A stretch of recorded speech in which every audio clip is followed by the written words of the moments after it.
Hi, everybody. Well, we're a little behind on uploading podcasts. Welcome Unfortunately, back. We're not going to talk about what we're late about. This is our channel. We post when we want to. I hurt my back and it's kind of delayed the last us missing the one on Thursday. So feeling better now, and we're back on schedule as of this one.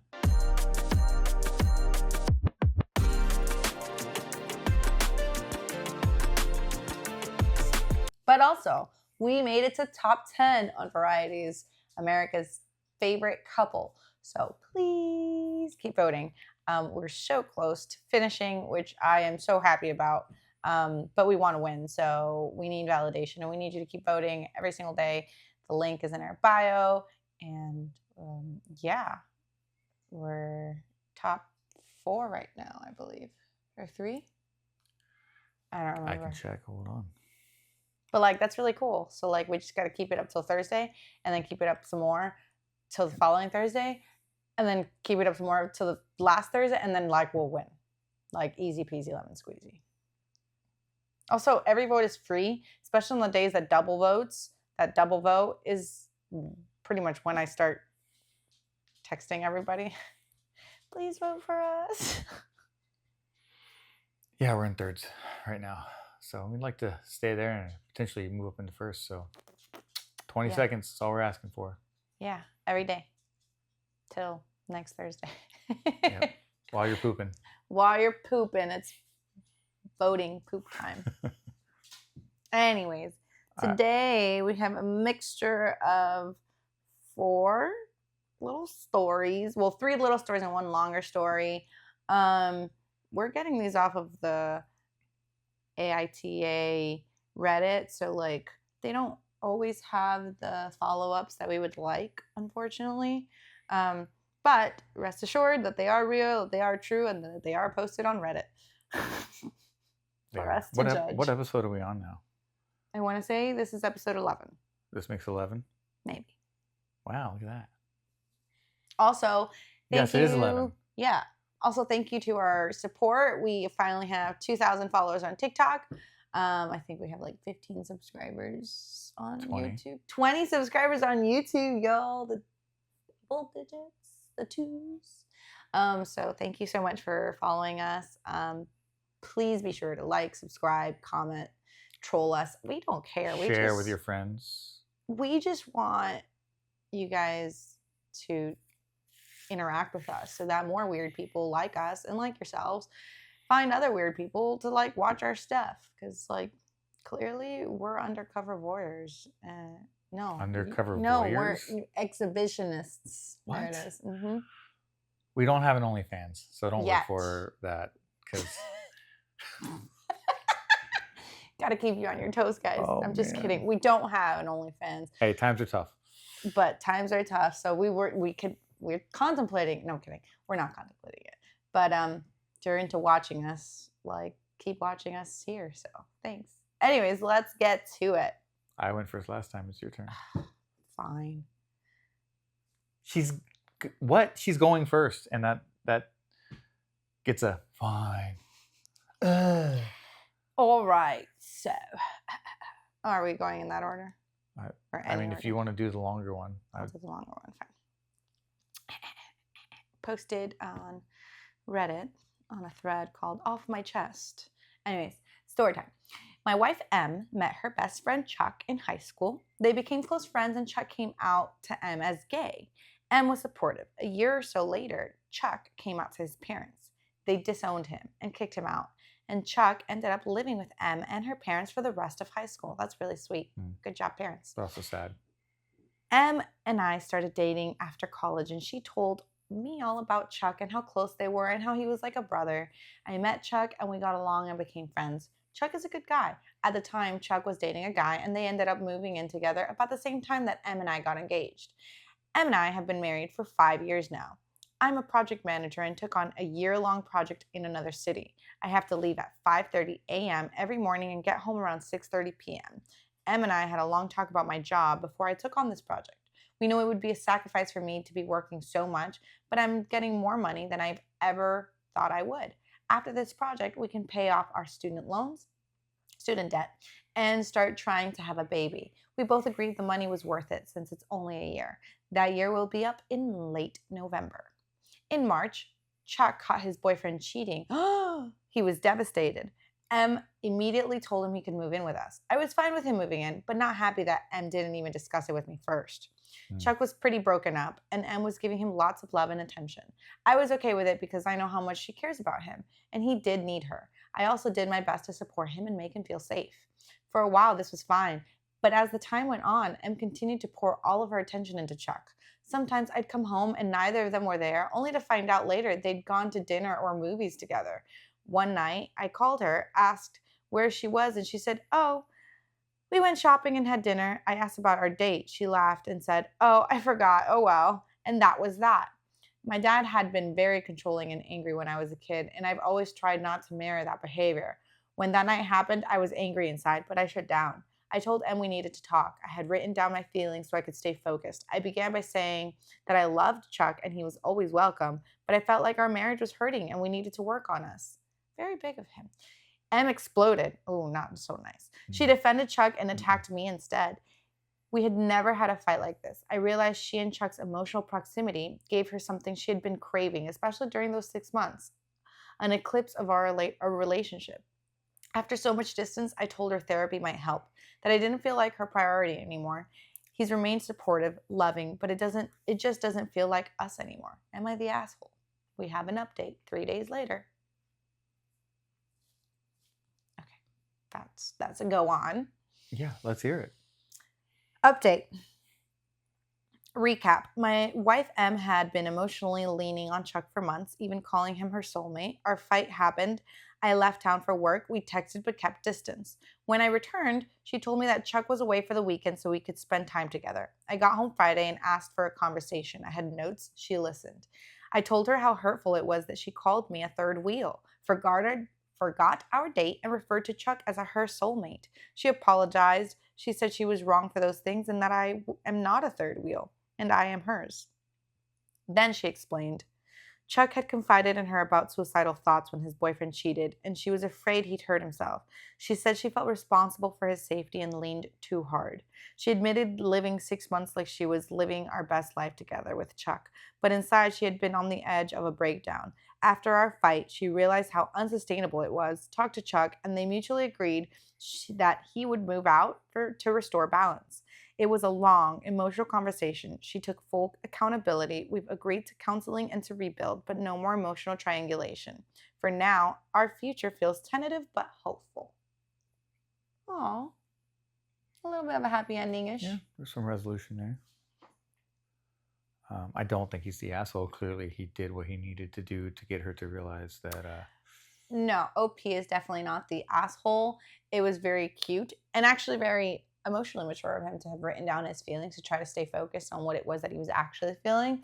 Being able to just reflect in that manner is very big, and a lot of people find it troubling or find it hard to do those things. So being able to pinpoint what it was that hurt him and bring it up to his spouse was a really hard and really good thing that he did. And initially, wifey, an asshole, absolutely an asshole for exploding on him because he was trying to be vulnerable. But good job for coming back around and being accountable that that it was in fact not okay and making those boundaries. Very, very good on both parts. Yeah, I agree.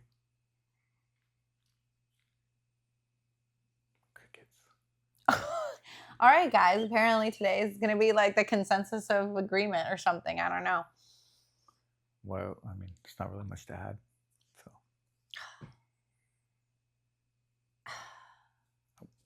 I don't always have a opposing view, okay? Okay. I guess we'll move on to the next story since the consensus was pretty firm. Yeah. Next story. Am I the asshole for refusing to buy my spoiled teenage daughter expensive Chick-fil-A, boba, and $300 shoes and telling her to get a job. Before I even read this, no. Okay.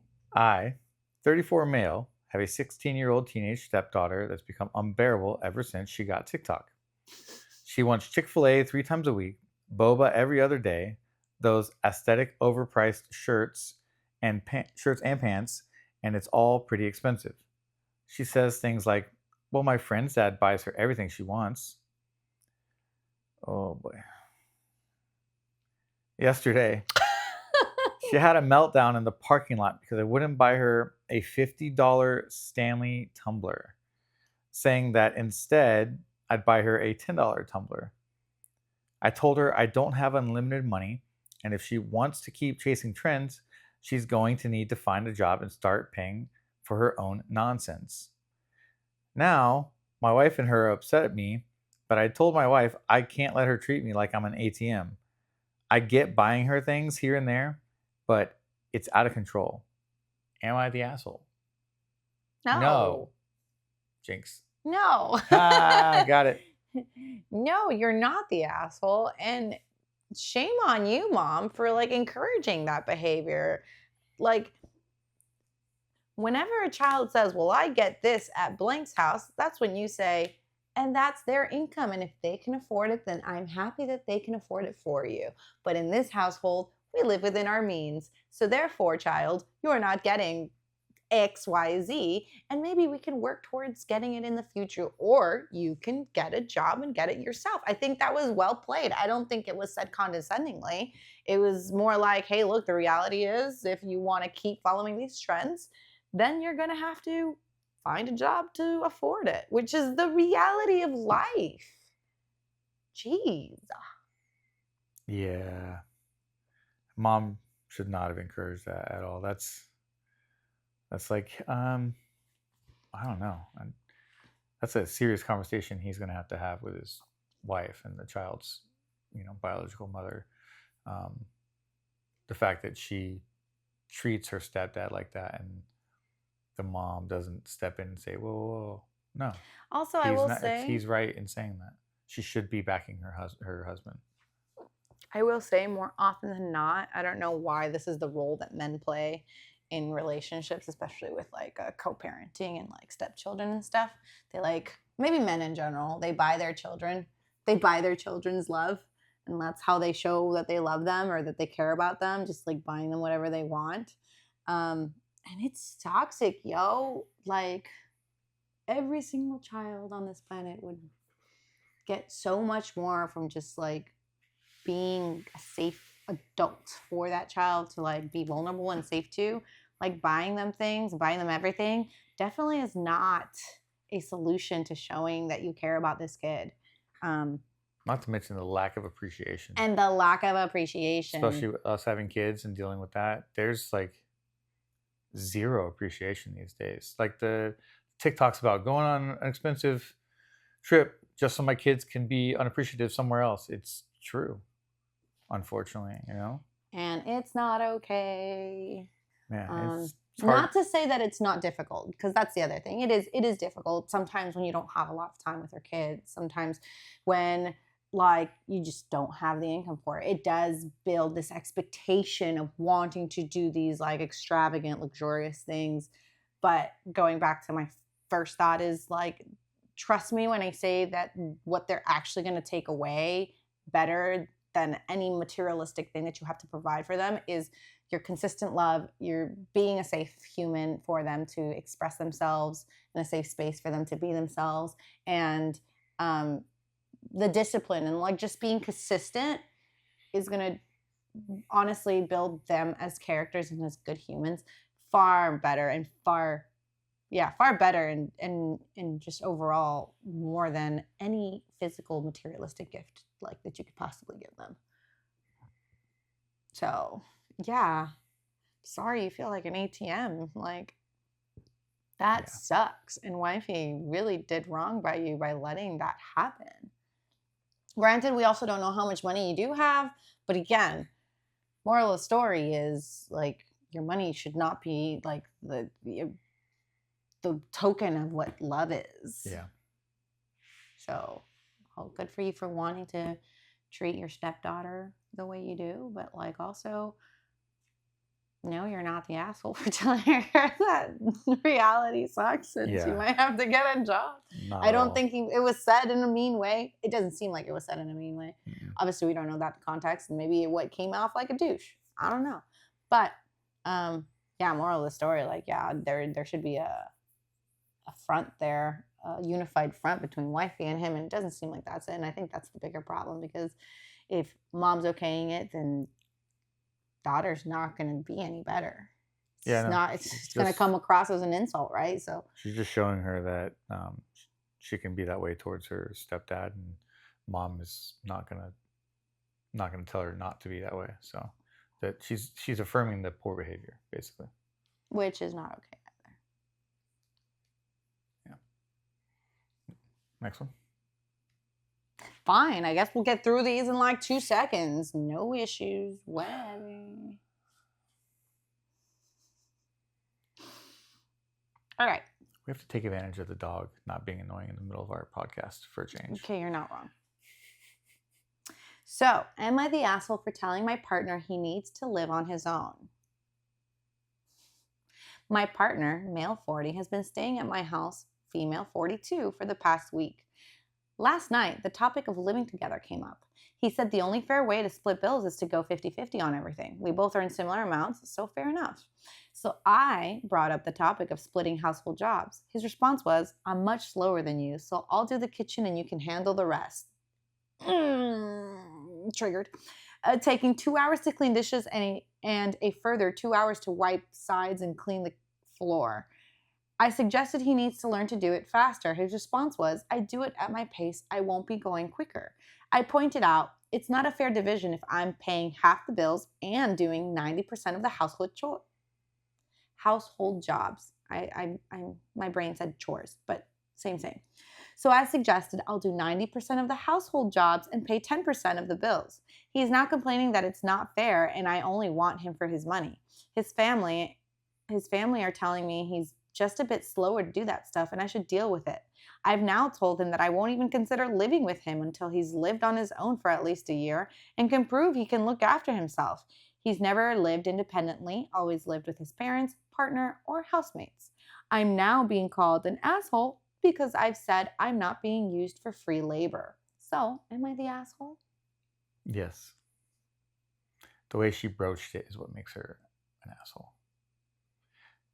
Immediately going, okay, well then I'm just going to pay 10% and do 90%, and you pay 90% is kind of shitty.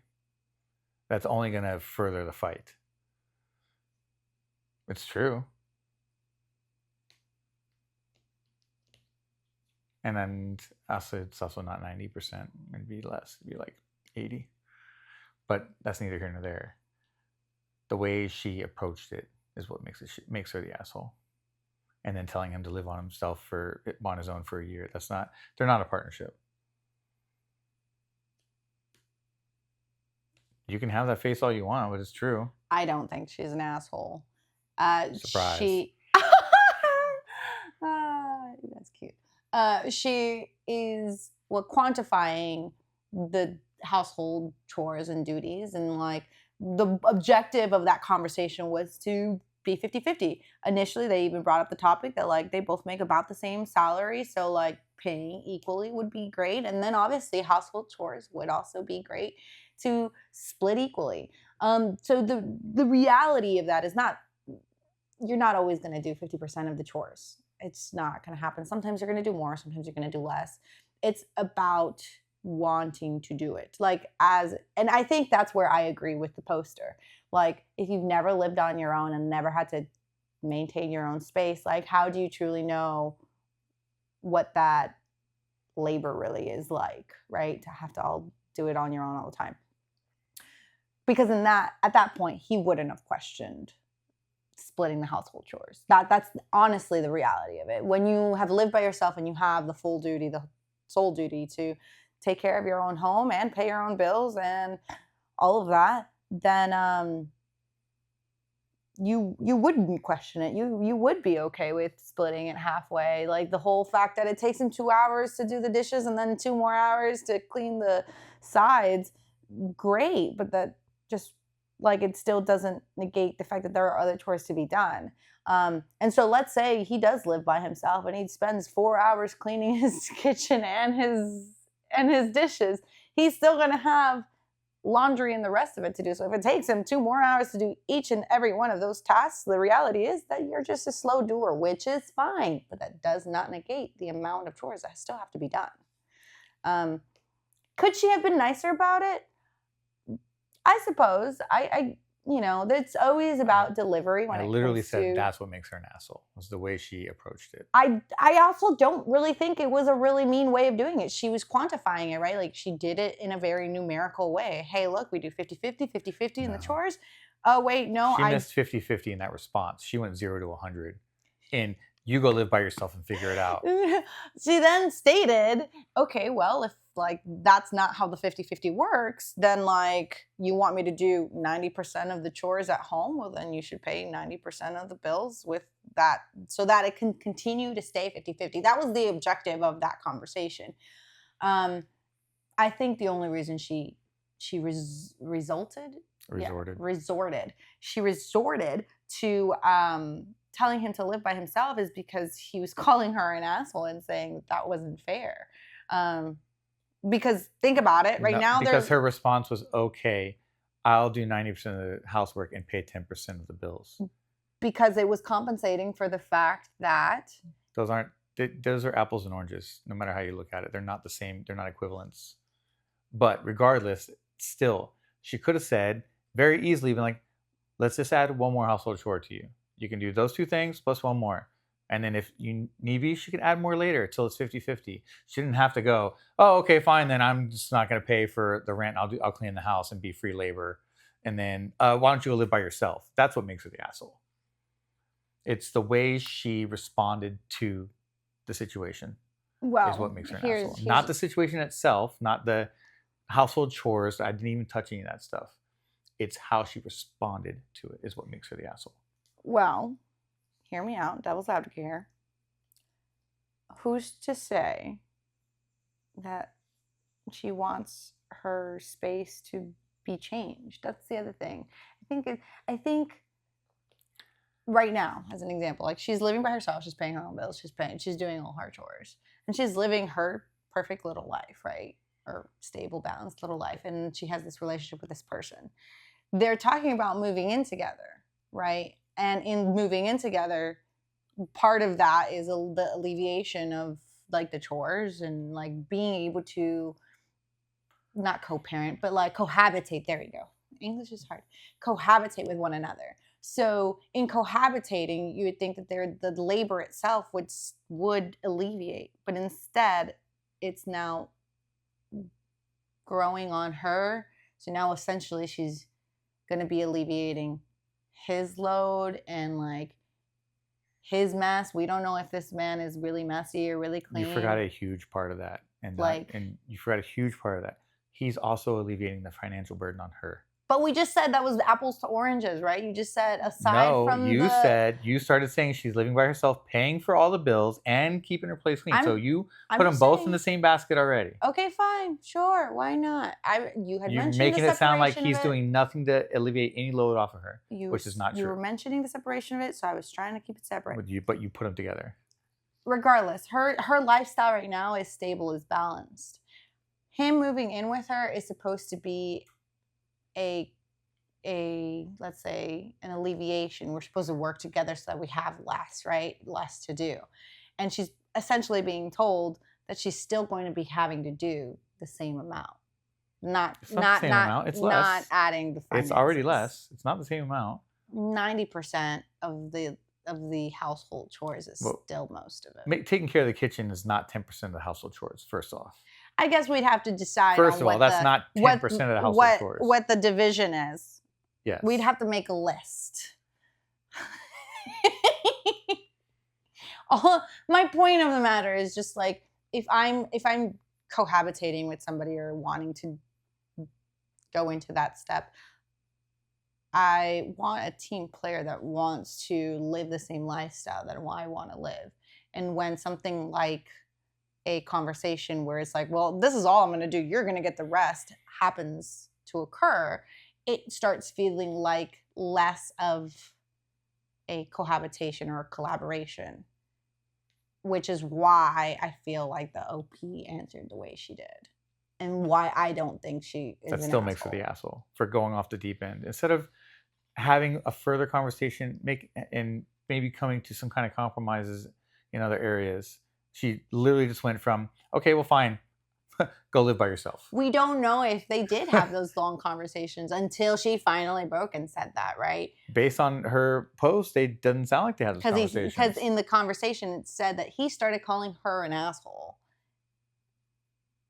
And so then she said, fine, go live by yourself. I don't know. So I think she is for the way she reacted to the situation. Well, if anybody called me an asshole, I would go off the deep end. So, there's that. He's confirming that that's what happened before she said. Yeah. Which is fine. That's what I gathered. I gathered that he got defensive, got mad about it, started calling her that she was an asshole and telling family that she was an asshole and that it was unfair. And so then she finally According to this, he never said that. So now you're just adding things to the conversation that weren't there. No. Nuh-uh. He said it wasn't fair, not that she's an asshole. He did say it. He's now complaining that it's not fair and that the only way I want him is for his money. See right there saying that Nowhere I want him did for he, his that money. in that did he say she was an asshole? His family are telling me he's just a bit slower and that I should deal with it. She's being called an asshole now after what she said, not before. Wow. So I don't think that asking for him to live by himself is an asshole thing to do. I don't think the conversation went well. The whole situation makes her the asshole. Yes, I 100% will stand on that. She's clearly not that ready to have anybody move in with her. Which is fine. So, live your then just say that. Merry life and don't let anybody disrupt your peace. That's all she had to say. You can was, pay hey, for I'm your not ready stuff for this yet. and you can live the life you want and nobody has to touch your cleanliness or your home. And you can still get a little hanky-panky here and there and still live your loveliest life. A few minutes later. Welcome back. We're back. I had to take a work call. All right. Don't listen to her. On to our fourth and final story for this episode. Am I the asshole for wanting to tell my kids about a family member convicted of a sex crime? No. That's something, they should know. Anyway, let's read it. I have a family member that was recently convicted and jailed for a sex crime after the victim came forward after a number of years. They pleaded guilty, said no question of whether or not they did it. No question of whether or not they did it. It started to be noticed by our kids and other family members that they were never around anymore at family occasions or when their spouse visits, and will only get more noticeable as they are likely to serve a sentence of up to 8 years. Their spouse has limited who's been told and insists that nobody else is told about it. Our two oldest daughters are 18 and 16 and have started asking questions, and I believe they should be told the truth about what's going on. Am I the asshole? No, they should know. No, absolutely not. That's a no-brainer. Let me start again by saying my job as a parent is to make sure that my children are safe, not my family member is safe. My children. And therefore, no, OP, you're not the asshole. That is your job. Your job is to keep them safe. And part of keeping them safe is keeping them informed. Now, can they be like, hey, let's keep this between our family, let's stay safe or whatever? Yes. But again, if any 18 and younger is going to be in the household, they need to know. Yeah. Especially if that person's going to be there at some point in time in the future. It's more like, I don't know, knowledge is power, my guy. Yeah, no, not the asshole. I mean, obviously, if the family member is in jail and you're used to seeing them around for family gatherings and whatnot, and now they're not there, yeah, they have a right to know why that family member is absolutely not there anymore. also, hello, learning. This is a learning opportunity too. For, Yeah. let's call it for the youngsters, right? Like, this happened to them. This is what they did. They're going in jail right now for this much time, for this many years. Also gives them perspective that, like, wow, this could happen to anyone. Like, nobody in the family, nobody in this world is like exempt from this kind of behavior, and it does happen. And it kind of like plays into the statistical reportings of like what 1 in 2 women get sexually assaulted and harassed or whatnot. So like, again, the job is education, right? And like part of that is to inform your 16 and 18-year-old daughters at that what is happening, and also to ask, or even if you had sons, like it shouldn't matter.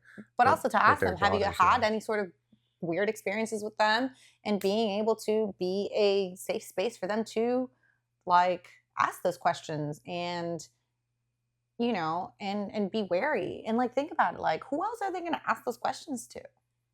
Yeah. Like, I don't know, all of these situations and stories are always come roundabout into this is an educational this is an opportunity to educate your children.